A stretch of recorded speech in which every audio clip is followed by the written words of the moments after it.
Live, this is Alan Jones. Well, thank you, Andrew. You're absolutely right, but he's not the only one allowed in. There are hundreds of them, and they get special exemptions. Money speaks, apparently, a lot of languages. Good evening to you all. Thank you for being with us. There is significance in the news poll today where, on a two-party preferred basis, Labor lead the government 53 to 47. The number of people dissatisfied with the Prime Minister's performance is greater than those who are satisfied. Now, I've spoken about this many times. Liberal leaders have ceased being liberal, and the public are waking up, at least the Liberal supporters. There is virtually no leadership on this whole coronavirus issue. I'll come to that in a moment. But freedoms, which a Liberal government is meant to defend, are being removed every day. On the handling of the coronavirus, a quarter of all coalition supporters described the Prime Minister's performance in handling the coronavirus as, quote, fairly badly or very badly. In the rollout of the vaccine, more than a third were, quote, fairly dissatisfied or very dissatisfied. The figures are ominous. The public have had enough. Now we've got the New South Wales Premier Berejiklian wanting to make vaccinations a mandatory condition of employment for tradies and construction workers from one of 8 local government areas of Sydney, such that the Liberal backbencher in her government, Tanya Davies, a very courageous woman, will introduce a private member's bill which seeks to ban companies or the government from forcing employees to get a coronavirus jab, forcing them. May I say, for the 100th time, I'm not anti-vaccination and never have been. I've had every vaccine from mumps and measles and tetanus and smallpox and TB and my first COVID vaccination. But you either believe in freedom of choice or you don't. Tanya Davies said the policy of compulsory vaccination was, quote, an attack on my, pardon me, excuse me, on my community. Something's happened there. Hang on. It happens, doesn't it, in live TV? Something's gone down the wrong way here. There you are. What do they once say? Even the great Caruso always cleared his throat before he sang. I'm not Caruso. Anyway, the vaccination, she said, was, quote, an attack on my community and the people of New South Wales. She said no person should lose their job if they don't get vaccinated. She said they may not want to be vaccinated for medical, ethical or religious reasons, and we should be protecting people's individual rights and circumstances. Now, Berejiklian says construction workers will need proof of vaccination before returning to work. I should point out that some businesses based overseas are making vaccinations a requirement of employment. CNN reportedly sacked 3 employees who came to work unvaccinated. Anthony Roberts is a member of Berejiklian's cabinet. He said he strongly supported vaccinations, but they should not be mandatory. He said it's a slippery slope. As soon as you start moving in this direction, the average punter will say, no, don't come into my land, my property, my family, my life, and tell me what to do. Australians, he says, have a natural distrust of government, and that's healthy. Anthony Roberts said, a minister in the Berejiklian government, quote, I've always held the belief that anyone who doesn't get vaccinated for a disease is an idiot. However, I always believe that people have the right not to get vaccinated, which brings us back to the Prime Minister and the poll figures. The Prime Minister said that mandatory vaccination, to his credit, could breach discrimination laws. But, you see, he's running away from it. Businesses have a legal obligation to keep their workplaces safe. But here's the rub. Decisions to require COVID-19 vaccinations for employees will be a matter for individual businesses. Come on. You've heard me say all along, Prime Minister, lead. These issues require national leadership. Without national leadership, vaccination or non-vaccination of workers is a minefield for employers. Tanya Davies is saying she's leading the campaign to legislate that there can be no blanket mandate for COVID-19 vaccinations, in New South Wales anyway, and to ensure nobody will be discriminated against based on their COVID-19 vaccination status. But the polls go further than this. As Chris Kenny wrote on Saturday, and I have said since day one, the hysterical catastrophising of the pandemic, this is Chris, he said, is doing dreadful harm. And he wrote, and I'm pilloried for saying this stuff, but Chris wrote, for emotionalism and fear, see how leaders and media cover COVID deaths? They lead bulletins and comorbidities are never mentioned, even though the Australian Institute of Health and Welfare figures for 2019 show 79% of all deaths have multiple causes. unquote. Dennis Shanahan wrote at the weekend, the growing fractiousness of the national mood is a result of fear. Fear for people's health and lives, fear for the loss of freedoms, fear for the loss of jobs and family security, unquote. Well, what is the roadmap? The Prime Minister says 70% to 80% vaccination rates. Berejiklian seems to change every day. She was talking last week about zero transmissions along with 70% vaccination. Now she's saying, at 50% there might be an easing of restrictions. No one knows where we are heading or when we'll get there. But as a metaphor of how bad it is, on Saturday, 2 flights operated on the Sydney to Melbourne route. 2. Brisbane to Sydney, 1. Last week, only 1 in 7 hotel rooms was filled in the Sydney CBD, 1 in 4 in Melbourne. This can't go on. It can't go on. In restaurant and catering, 81% of all restaurants, cafes and catering venues in the entire country are locked down. A Roy Morgan poll says the number of jobless across Australia is 1.42 million, with a further 1.33 million underemployed. The Roy Morgan job numbers say unemployment is most probably close to 10%. What else would people say if they were asked about Morrison and Berejiklian? And I suspect the same if they were asked about Andrews and Palaszczuk, when more than 15 million Australians are tonight under virtual house arrest, while government hides behind the best possible medical advice. Now we learn 5 people died after contracting the virus at the geriatric and vascular wards at Liverpool Hospital. Best possible medical advice? Tell that to the families. Businesses can't pay rent. It said that the city centre of Sydney is bleeding $250 million a week, and this is managing the coronavirus, where the Department of Health estimates that between 1 to 2% of vaccines have gone to waste. That's about 130,000 or 260,000 jabs. People can't get vaccinated when they want to. Gladys Berejiklian says, we now have to live with the Delta one way or another. Is she waking up or is she desperate? She's been wrong on too many fronts. No leader is providing hope or optimism as to when or how we get out of this. And then there's the fiasco for the young ones. What are they being told?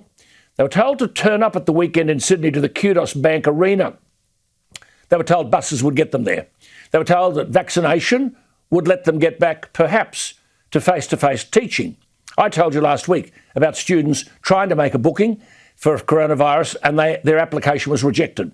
Others say the website at the weekend crashed. Others say they're waiting to receive the link to book a jab. Students on Friday evening were sent a link to individually register and book a time for their vaccination. Then New South Wales Health backflipped on the proposal to transport the students at an allocated time on buses to Homebush.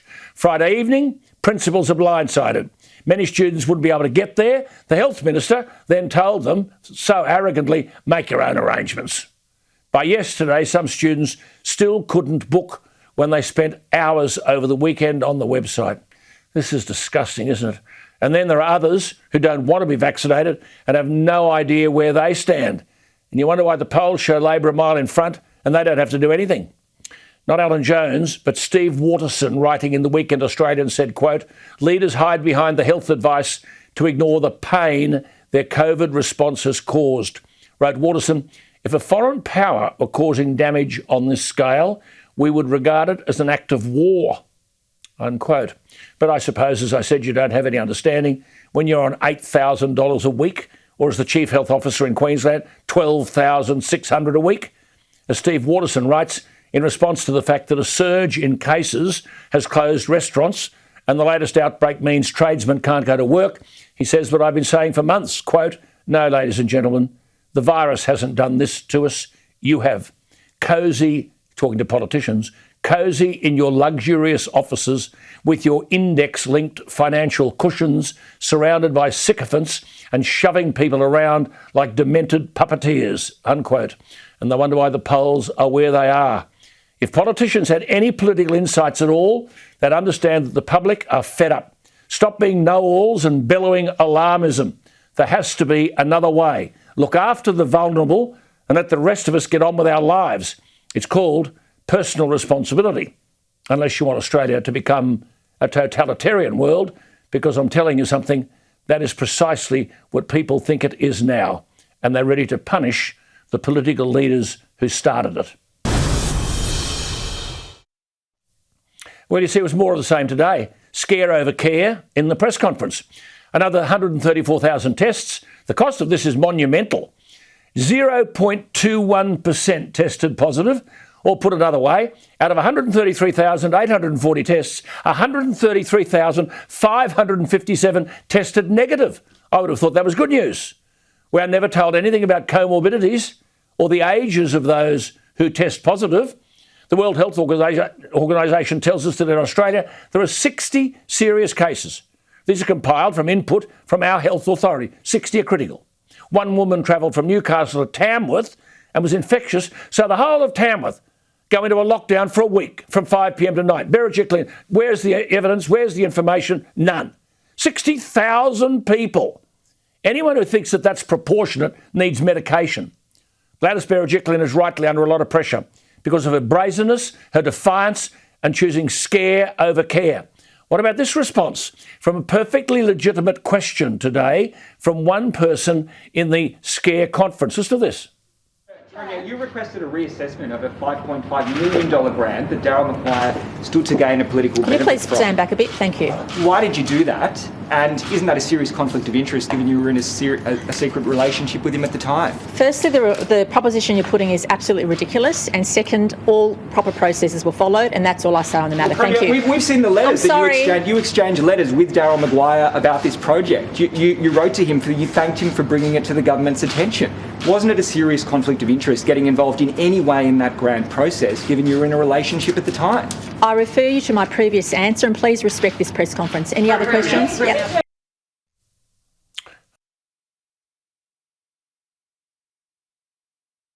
This is the person you're dealing with. Would you stand back? Please respect the press conference. There are Liberal Party members resigning everywhere, and now people in our own government are opposed to her undiscussed determination to make vaccination mandatory for construction workers. This woman won't consult, I'm telling you. You've seen the other side of Berejiklian. It is not pleasant. Today they wheeled out Dr Richard Totaro from the RPA hospital, wheeled out apparently to put scare over care. He spoke about the capacity of New South Wales hospitals and how severe it is to be in ICU, how if people aren't vaccinated, you could end up in ICU. This is what he said, deteriorate and die. This is unbelievable stuff. When we've got a hospital system, most probably better than any in the world, and across Australia there are 433 people in hospital, 349 of them in New South Wales. Are they seriously telling us that with a federal health budget of $81,000 million and a state budget of $30,000 million, we can't handle 433 people in hospital? New South Wales citizens who are chronically ill are having their appointments cancelled. People who are dying are being denied family by their bedside in hospital. The personal anguish is astonishing. Sue wrote to me, quote, mainstream media are scaremongering. I haven't seen my husband for 14 months because of the country's ridiculous quarantine restrictions.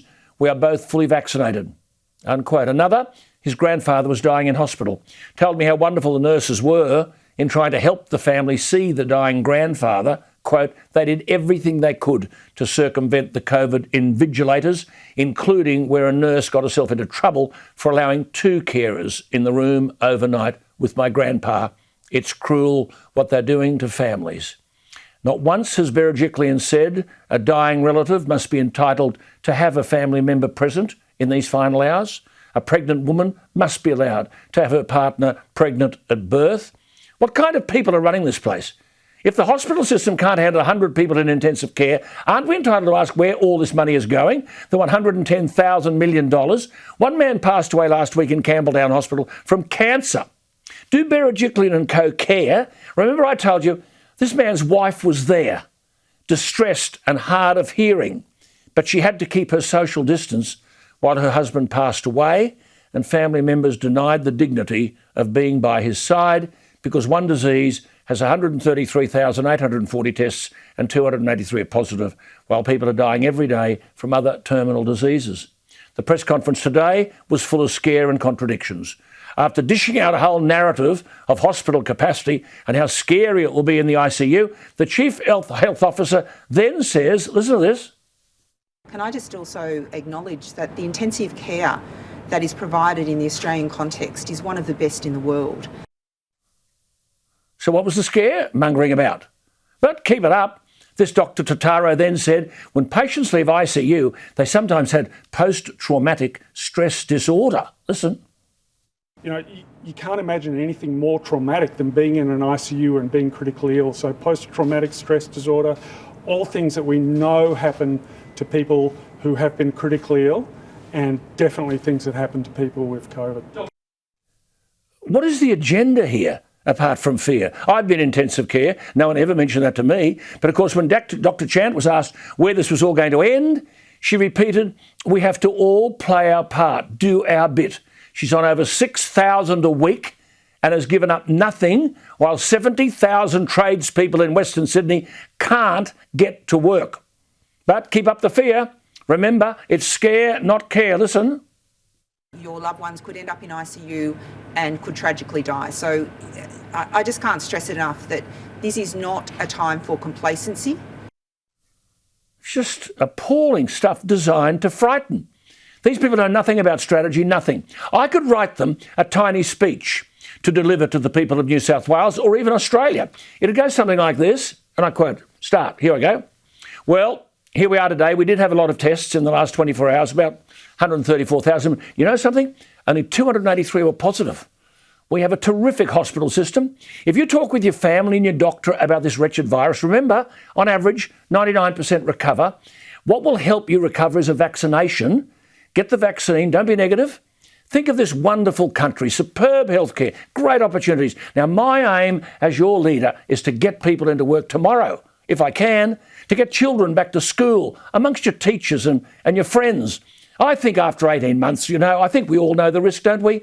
Be careful, weigh it all up, take all appropriate measures, but you must be responsible for your own health care. Remember that.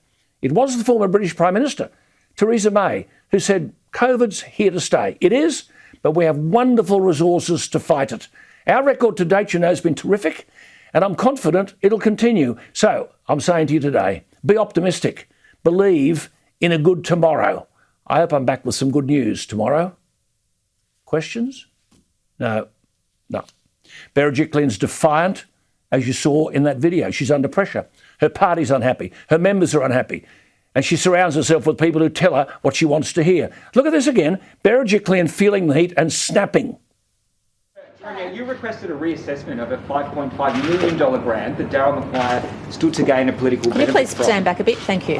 Why did you do that? And isn't that a serious conflict of interest, given you were in a secret relationship with him at the time? Firstly, the proposition you're putting is absolutely ridiculous. And second, all proper processes were followed, and that's all I say on the matter. Well, Thank you. We've seen the letters that you exchanged letters with Daryl Maguire about this project. You wrote to him, you thanked him for bringing it to the government's attention.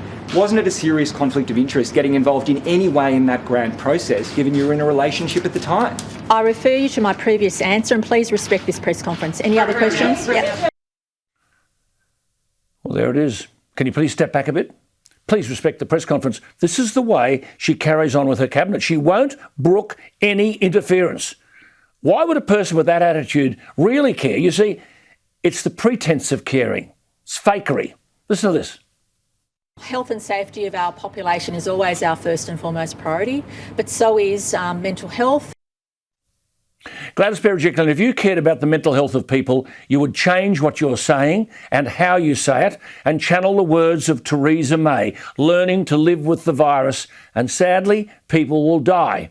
But listen to this cop-out. You don't have to believe elected people like me. Believe what the health experts say. Well, as I've said a million times, name these experts, provide their advice. As I said earlier, Premier, hiding behind the so-called health advice and ignoring the pain of those you punish. Scare above care. And then throw in the pretense at the common touch. Listen. I often think about teachers who have their own children to supervise whilst teaching other people's children from home. Well, Gladys Berejiklian, what do you think about? The impossibility of their job? Do you think about the hospitality workers that you've put out of a job? The restaurant owners whose lives you've ruined? The tradespeople unable to make a quid with household costs up to their neck? Do you think on your $8,000 a week about those who actually live for their work and love their work, and you have taken that away from them and they now feel they have no purpose? Do you think about struggling parents who have to spend money and source laptops for their children so that they can learn and have to pay extra money to upgrade their internet plan to accommodate the extra internet usage? It seems to me that you don't, because you have no idea. You're on $8,000 a week plus and don't know how impossible it is to live on $750 a week, which the taxpayer is giving a worker who's been thrown out of work by you. How many letters, Gladys Berejiklian, have you written to these people? With your 20-odd staff members, how many letters have you personally answered, to bring some hope? My guess is barely any. But you have no qualms about locking up 60,000 people in the Tamworth area, not to mention the Hunter, Wollongong, Shellharbour, and you seem so stubborn, so unwilling to respond to any feedback. You've fallen victim to believing your own publicity, and you seem so unwilling to respond to any feedback that at the end of the day, no one knows where you are taking us. I've said many times, a good leader consults, a good leader listens. You know, many of your cabinet colleagues find out about your edicts and dictates by watching the TV like everybody else. That's what they tell me. When did you last have a party room meeting to listen to our representatives? They do have a view, and they're getting it every day. I've said many times, desperate people are defiant. The Premier is desperate and defiant. She's playing a losing game. She no longer has the answers. The state needs a fresh pair of eyes to overlook the situation, because we can't go on as we are. What do you think? Email me, alan@skynews.com.au, or the text line 0414 000 848. Well, this is the difference between how some people run the show and others. Just before we go on, Lawrence Springborg is a many times leader of the opposition in Queensland. He's now been made president of the LNP, but he is the mayor of Goondiwindi, which has now been named one of the nation's most vaccinated communities. 70% of the population have received their first COVID test. Little Goondiwindi, all organised by the mayor and his community. It's called being in touch with reality and talking to people rather than giving us all lectures. Well, time for a dose of reality. Matt Canavan is undeniably one of the outstanding national political figures. He's a senator for Queensland, and he knows that health services will almost always be better in metropolitan Australia, and he accepts that, than they are in regional Australia. But then he says this, and I quote, "We're not living in the real world on COVID-19. Despite the massive costs being imposed by lockdowns," he said, "we still do not have a simple official estimate for how much they cost for each life saved," unquote. He goes on, and you better be sitting down, quote, this is about Canavan, "The modelling released by the government this week," which was last week, "does not do that." He says, "You can make a rough estimate from the separate modelling released by the Burnet Institute. It claims that the Sydney lockdown has avoided 4,000 cases," unquote. He says, "The Sydney lockdown is also costing $150 million a day, according to AMP, and had been in place for 35 days at the time of the Burnet modelling," says Senator Canavan, and it's just the maths. The total cost then comes to $5.3 billion, or $1.3 million for every case avoided. But it gets worse. Let's go to Senator Canavan. Matt, thank you for your common sense. OK, do the maths. The fatality rate is allegedly 0.4%. Take us from there. Well, Alan, as you've just put up on the screen, given that the Burnet Institute claims that the lockdowns had avoided 4,000 cases, with the fatality rate we're seeing in Sydney from this Delta variant of 0.4%, that means it's avoided 16 deaths. Now, every death is tragic, and that is an important result. But given the total cost is $5.3 odd billion, and I think that's an underestimate given the government assistance we're doing, but that's just the economic cost. Doesn't include mental health, doesn't include psychological issues or relationship breakdowns. It's just economic cost.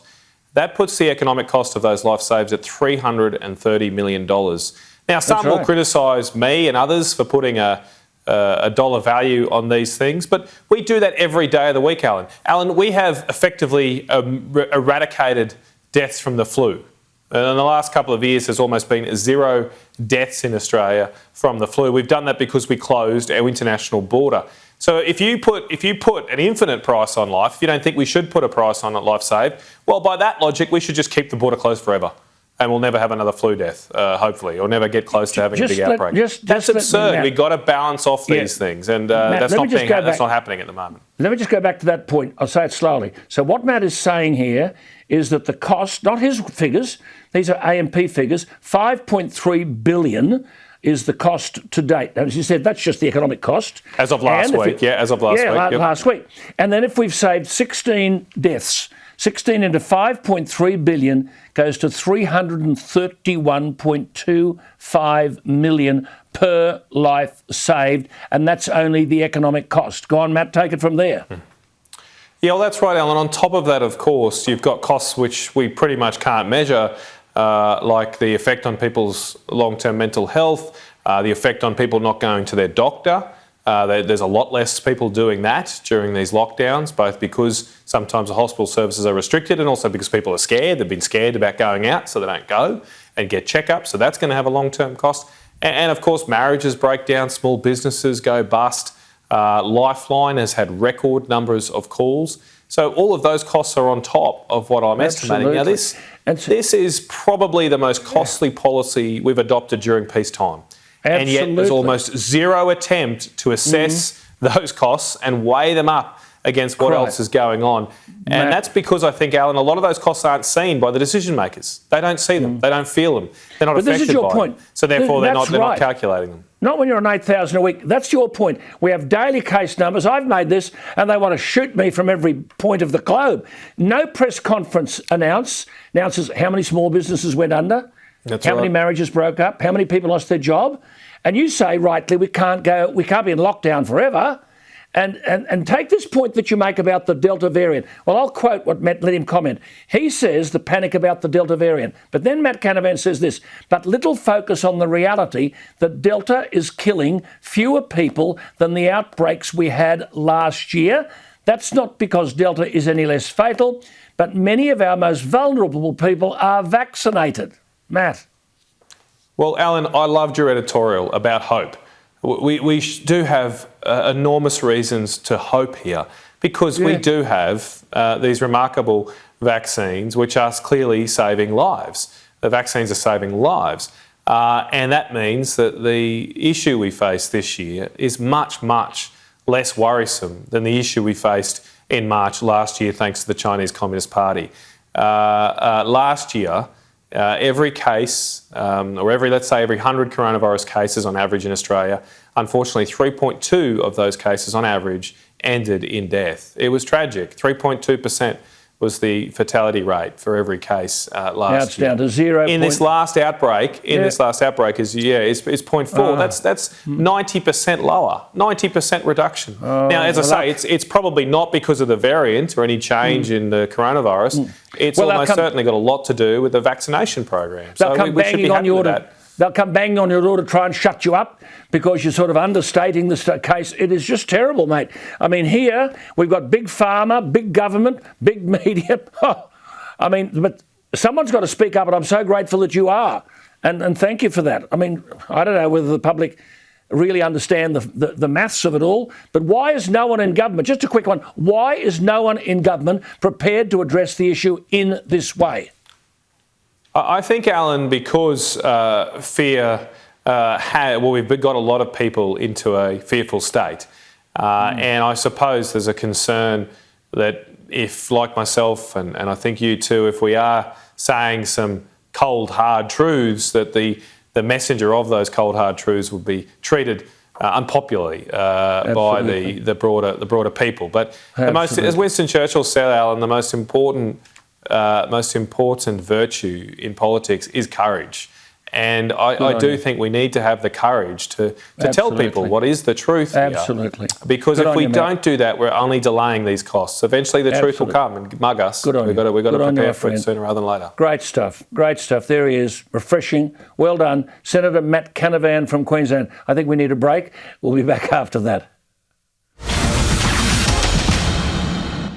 Yes, just in the wake of what I've been saying there, I have a text here from one of the members of the Berejiklian government who is telling me that there is likely to be a party room meeting tomorrow. Now, obviously, this will be designed to attack Tanya Davies, I guess, and so they'll be ringing tonight to mobilise support against her, to have powerful voices speak against her in the party room. I understand from this member of the government that the state's Chief Health Officer, Kerry Chant, will be questioned over the advice she provided to the New South Wales government about when Sydney needed to go into lockdown during those COVID-19 outbreak at a special parliamentary inquiry. Dr Chant and the Health Minister Hazzard will appear, I'm told, before the Upper House COVID Oversight Committee tomorrow, as more parts of the state, including Tamworth and 4 North Coast councils, including Byron Shire, are going into lockdown, and the inquiry will focus on Dr Chant's advice in the early days of the Delta outbreak in June. And then there'll be questions of other ministers as well. And it's extraordinary stuff. So this is on. She's in some sort of trouble, I have to tell you. Look, a couple of the texts are everywhere here. Just let me grab them for you, just a couple of them. Lauren from Bendigo. The polls show clearly that people are finally waking up to this government's mess. Morrison's days are numbered. Kyle from Brisbane. Compulsory vaccinations are pushed too far. Regardless of our reasoning, we should have a choice. Tim from Broome. Morrison's not doing enough to lead this country. All he seems to do is avoid conflict and dodge responsibility. Hannah from Wollongong. Exactly right. The rules and guidance surrounding this pandemic have been changed too many times. We need clarity. James from Mount Barker. Our country's going to be completely dismantled if we don't do something quickly. Sean from Sydney. Tanya Davies is spot on. It's freedom of choice for each individual. We shouldn't force people into this kind of stuff. And they go everywhere. There's a stack of them. Look, I'll have something to say later about the Olympics because prior to the Games, I interviewed a few people on this program whom I thought you should look out for. They were certainly worth looking out for. Rowan Browning, who was magnificent in the 100. Ariana Titmus, we spoke to. She became a legend by beating a legend, Katie Ledecky. Stuart McSwain, the brilliant 1,500-metre runner from King Island, wasn't at his best in the final. It's been a long season for the young man. He might have had one run too many. He is world class. I spoke to Kelsey Lee Barber on this program, told you she was a big chance. She was astonishing in temperament and performance, and she delivered 64.56 metres in the women's javelin, not far off gold. Her bronze was a splendid effort. I warned you last week about the high jumper from the Central Coast, Nicola McDermott, a brilliant silver medal, nearly gold. And then there was the young 21-year-old from Brisbane, Ashley Maloney. I think I told you that at 21, he was headed for the big time, along with his mate Cedric Dubler, also a splendid athlete. The 21-year-old was phenomenal in the 1500, the last of the 10 events. He won bronze. I'll play a little of my interviews with these boys earlier this year later on in the program, but write the name down, Ashley Maloney of Brisbane. But the world must praise Japan. Wonderful people in a wonderful country. It was the Olympics, remember? They said couldn't happen. Yet the Olympic flame was a beacon of hope around the world, and our young Australians were outstanding. I'm never one to regard the medal tally as the barometer of success. We dwell too much on the winners, and if winning is everything and the only thing that's rewarded, then you have what's tragically dominated international sport for too long, cheating via performance-enhancing drugs. Tokyo's been, criticised for not releasing the drug tests until after the closing ceremony. There are suggestions that drug taking has been detected during Olympic competition, but the results have not yet been announced. However, if medals are a way of evaluating how we went, 99 members of the Australian team took home a medal from 15 sports and 20 disciplines. The medal tally was 46, our third highest of all time, but that comparison is insidious because new events have been added. As Will Swanton, who writes so splendidly, catalogues today, quote, "We're in a world of broken down businesses, loss of income, loss of freedom, illness, death, loneliness, just plain being up against it one way or another. Perhaps we feel a deeper kinship to someone who is struggling. Winning, what's that," he says. Pat Tiernan ran himself to exhaustion in the men's 10,000 metres, had to get up and go again. His message, feeling stuffed, get up. After he struggled to stand up and finish. Jessica Fox, remember, said she was so nervous she was vomiting before she won her elusive gold. Her message, you're so worried it's making you puke, stare it down. Or Emily Seebohm, 4 Olympics. Her message, you think your best days are behind you? No, she says, they don't have to be. Stick to your guns. Will Swanton relates a lovely story of a female Belgian athlete who finished last in the triathlon, and the Norwegian Lottie Miller walked over and said, "You're an effing fighter." Tokyo proved that some of the biggest winners in Tokyo were the losers. The men's basketball, Boomers, missed out on gold. They won bronze, beat Slovenia with a population of 2 million. It was tight. Australia won its first Olympic men's basketball medal. I couldn't get away from the TV. What of Patty Mills? He played his heart out for the minor prize, the bronze. In everything he did, team came before self. He ran, he scrambled, he navigated, he scored an Olympic record of 42 points. But when it was over, his speech, minutes after the bronze medal victory, should be replayed to all Australians. Magnificent stuff. Listen to this. Have we got a bit of it here? It's taken a lot of experiences, a lot of ups, a lot of downs for us to get over the hump.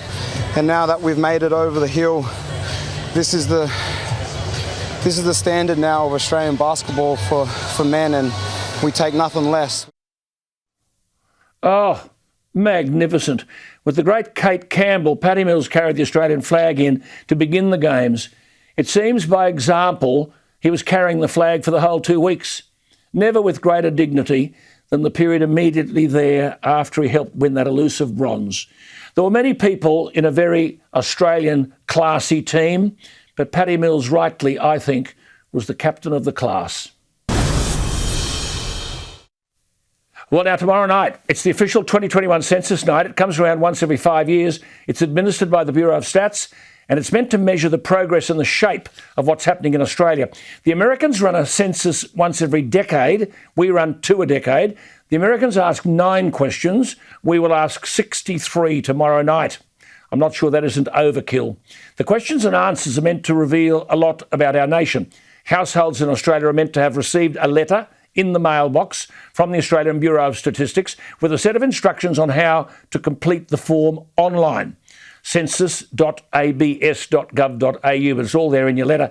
Each member of your household will need to answer all the questions. The form will ask you to provide the names of all the people who are present in your home tomorrow, August 10, which includes visitors and babies. Expect if you're in lockdown, of course, you're not allowed visitors. You'll have to provide the details of those who are absent from the household that night. You're meant to complete it by 11:59 tomorrow night, 1 minute to midnight, or the ABS will contact you by this Thursday. It is compulsory, and listen to this, the failure attracts a $220 fine for every day that it's not lodged. Australians who live, work or study overseas and are not present in Australia tomorrow don't participate in the census. But one very interesting aspect of this is the question about religion. Interestingly, or deliberately, I'm not sure which, the no religion option is at the top of the list. I have with us tonight, again, the Catholic Archbishop of Sydney, His Eminence Dr. Anthony Fisher. Dr. Fisher, good evening. Thank you for your time. I mean, this myth about religion and there was somehow a godless society. In 2006, 78% in the census believed in God. 5 years later, 75%. 5 years later, 67%. Is that telling us anything? Yes, I think it's very clear, Alan, that most Australians believe in God. Australia is not a godless country. It's not an entirely secularised country. There's no doubt that secularism is a powerful force in our culture, but we are people of faith, many different faiths in Australia, and the faiths play a big role in our community in terms of the social infrastructure, the charitable works, the spiritual life for many people. Yes. You make a very interesting point. You say that perhaps we don't all go to church, perhaps we're not all regular churchgoers, but we take part in one another's baptisms, confirmations, weddings, funerals. These are very significant religious ceremonies, aren't they? Exactly. Of course, many people do go to Mass or to their church or synagogue or mosque every week, but many others are not so regular, but they are still part of the family. They're still part of the tribe, and they take part in their own way on those big occasions, such as you've mentioned, or they might pray from time to time when they need to, or they wear a cross around their neck or hanging from the mirror in their car, or they like to sing Christmas carols. Yeah. Exactly. They love the Easter story. One way or another, many people are connected to the faiths. They entrust their children to church schools, they go to church hospitals, they go to church nursing homes and so on. So to say that Australians are godless and that anybody that doesn't go to church every week should mark no religion is absurd. Yes, people might be encouraged to tick no religion because they're attached to Christianity, but as you say, they might have nowhere else to tick. They mightn't have a particular place of worship, they might be annoyed at a particular institution, or might say, I'm going to have a protest vote, or they're a convinced atheist. But no religion, as you say, may well include people who really are religious believers. What do you say to people about this tomorrow night? Well, I think it's very important that people who do have faith, whether or not you're a regular churchgoer, whether or not you've settled to one particular denomination or place of worship, you should make clear in the census that you are a believer. I agree. And tick the box that best describes what you believe. I agree. We're speaking to Anthony Fisher, who's the Catholic Archbishop.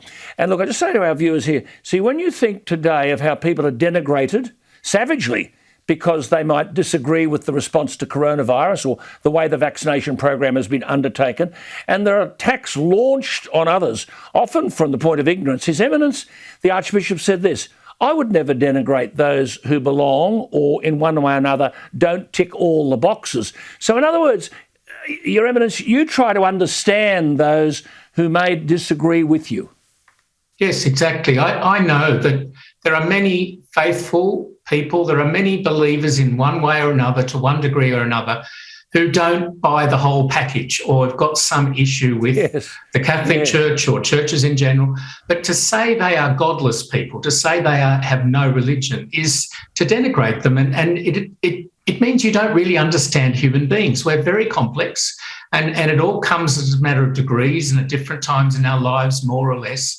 But most people, by far, still have some spirituality, some religion in them. Sorry to interrupt you there. You made this beautiful point, wonderful point. This man speaks so beautifully. You ought to hear some of his sermons. He's amazing. But you said this, that we need those who are far from perfect in their practice, who are angry with the church. You say, we need their gifts, insights, even their critique. The church is still their home. Lovely thought. Absolutely. I want the world to know that, and Australians to know that you are loved, and whether you disagree with me or some other religious leader or some practice or something you don't like, God loves you, and stand up for your faith, whatever it is. Good on you. Lovely to talk to you. Always lovely to talk to you. Can I just say, without embarrassing you, we appreciate, on behalf of the viewers, I say this, your dignity, your decency and your scholarship. Make sure you fill out the form. There he is. Thank you. The Catholic Archbishop of Sydney, Dr. Anthony Fisher. Back after the break. Yeah, look, I mentioned earlier the Olympics, and you could be here all night talking about remarkable performances. Medals aren't everything. As I said, 99 of our athletes went home with a medal. I thought we'd just go back a little because Australia were captivated by Rowan Browning, and I interviewed the young man, young Ash Maloney, on this program April 22. Rowan Browning, a 23-year-old from Trinity Grammar, a brilliant winner in his heat of the 100, and then he got a bit crook. And, well, he got a crook start, really. He wasn't crook in the semi-final, but again ran superbly. He's studying law at the University of Sydney. And then in relation to Ashley Maloney. Now, I told you his story bordered on the absurd. At the ridiculous age of 21, I said then that records mean nothing to him. He was the gold medalist at the 2018 World Junior Championships and broke the world record. I might add, in Tokyo, he competed as if no one knew who he was. They woke up right at the death. Last December, he broke the national record for the decathlon. I told you that. And listen to this, he ran 10.3 for the 100. This is in the national championships. He jumped over 7.7 metres, 2.11 metres in the long jump. That's over 7 feet. He jumped over 25 feet in the long jump. Ridiculous. And he's run the 445.82. Now, there are 10 events in the decathlon. And this young man has won a bronze medal. He beat the world record holder to get there. I warned back in April, not only would the young man be a real threat in Tokyo, but I asked that they get the recognition these two young men deserve, and I hoped someone would put a few bob in their pocket. Here is the very brief interview that I did then with Rowan Browning. So you're off to Tokyo. 10 point something will get you a lot further than the first round. Well, yeah, that's right. I think, you have to be able to run about 10:15, in the heats to progress quite comfortably, and then sub 10:05 to progress to the final. But we're living in the post Usain Bolt era now, so it's it's maybe there's a void. Absolutely. Hector Hogan won bronze in 1956. You might remember, but you could do that, couldn't you? Why not? Yeah, well, why not? I mean, fingers crossed. It's it's what you do it for, really. He's a star, that young fella. And then the 21-year-old Ash Maloney. Now, he needed to run 4 minutes 39 seconds for the last event of the 10, the 1500. It's a gutbuster. His mate Cedric Dubler is a very fine decathlete, but he was out of the running for a medal with a hamstring injury. So he dedicated himself to Ash, his mate, shout-outing him down the back straight and driving him to what had to be a big personal best. Ashley said, I can't repeat what he said. I could feel his voice bouncing in my cranium like a bat out of hell. Well, Ash Maloney ran a personal best with Cedric's help by 6 seconds at 21 to win the bronze medal. I thought the young man's statement was a message for all of us. If you're gasping for breath, if you don't think you can take another step, if it's all too hard, lean on anyone you can. Let someone help pull you through. Life and 1,500-metre races are a great deal easier when you're not on your own. Well, I told you about him in April. Here he is. This is the young fellow, Ashley Maloney from Brisbane. And you're only just 21, second in the world in the last 12 months. How do you train for 10 events? It's all a balancing act, really.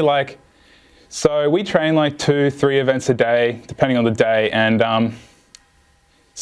you don't really know if you've tipped over that little edge until 4 or 5 weeks later. So big shout out to my coach, Eric Brown. You're 600 points from the world record. I mean, where in those 10 events do you think you could pick them up? I'm really young, so my training age and all the events are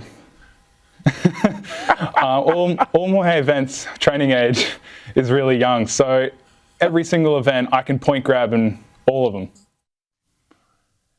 He is third in the world and the toughest of all. The decathlete is arguably the greatest all-round athlete in the world. He's third. A magnificent Olympics. Japan did brilliantly. Memorable moments. Don't forget the young fellow Logan Martin from Logan City on the way to the Gold Coast, getting the BMX gold medal, doing absolutely ridiculous things on a bike. I'm sure everyone has their own special moments. And for people in lockdown, of course, the Olympics were a gift from God. Well, let's our popular and resident Queenslander Peter Gleeson. Gleeso, he loves his sport and he loves his running. Hey, what was your favourite moment? That young bloke? Yeah, I love that. But I also like Peter Bowl. I mean, the nation was behind him. He hit the front turning for home, Alan, and he ran fourth. Magnificent effort. And, of course, Nicola McDermott in the high jump. What athleticism. And she did a personal best and got silver. And I just thought the theatre of that on the final night was just amazing. Magnificent, absolutely magnificent. And now, I mean, Paddy Mills in the basketball, I mean, what a performance. He was everywhere and then spoke amazingly. What do you reckon? World-class athlete, magnificent ambassador for Australia. If you're looking for anyone, Alan, to take up, the presidency of the new republic, it'll be Paddy Mills. I think he did a fantastic job. Yeah. I really did. I thought, and the passion, the way in which he played, it was unbelievable. He is an inspiring Australian, Paddy Mills. Yeah. His estimation among the Australian public has gone through the roof. I agree. And the International Basketball Association, which is the federation that runs it all, described his 42 points against Slovenia as unbelievable. And Gleeso, one group of people who deserve praise, the Japanese people. God, didn't you feel sorry for them? That beautiful infrastructure, they built it, they did everything, no one there. They did a hell of a job under awful circumstances, didn't they? This was the most important Olympics since Moscow in 1980. They came through resoundingly. I'm still amazed, Alan, that we didn't get some sort of outbreak, some sort of coronavirus outbreak in the village. I think they were magnificent. And I think this was an Olympic Games that the planet needed. We need this in 2021, Alan, because otherwise we would have all gone crazy.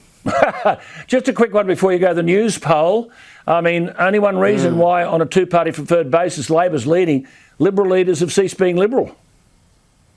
Yeah, I mean, it's a real concern. And I think this is the challenge. This is the moment of truth for Scott Morris. It's the moment of truth for Gladys Berejiklian. They have to really start to concentrate on getting the economic narrative right in this country, because there are people right here in this city, the 7th largest city in Australia on the Gold Coast, who are on their knees because of some of these policies that we're seeing from politicians. Absolutely, Gleeso. Well said. On their knees. Are you people listening? No, because you're on $8,000 a week, you don't have to listen. Well, you'll pay a high price for not listening. Great to talk to you, Gleeso. I love that you loved it. I don't know what we're going to do this week without the Olympics, but there you are. Back after the break to wrap it all up. Look, rather than a comment, the texts are so voluminous, I must just read you some of these. Lachlan from Ballarat, it's clear that Gladys is starting to crack. She isn't qualified to handle the crisis.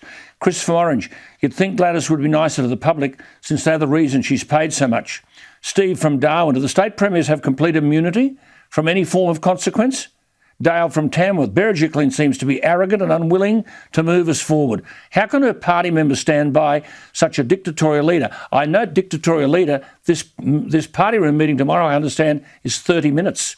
We'll see. 30 minutes. Laurie from Sydney, put Gladys in a small home unit in Western Sydney with 3 small children, all home from school, and see how quickly the lockdown ends.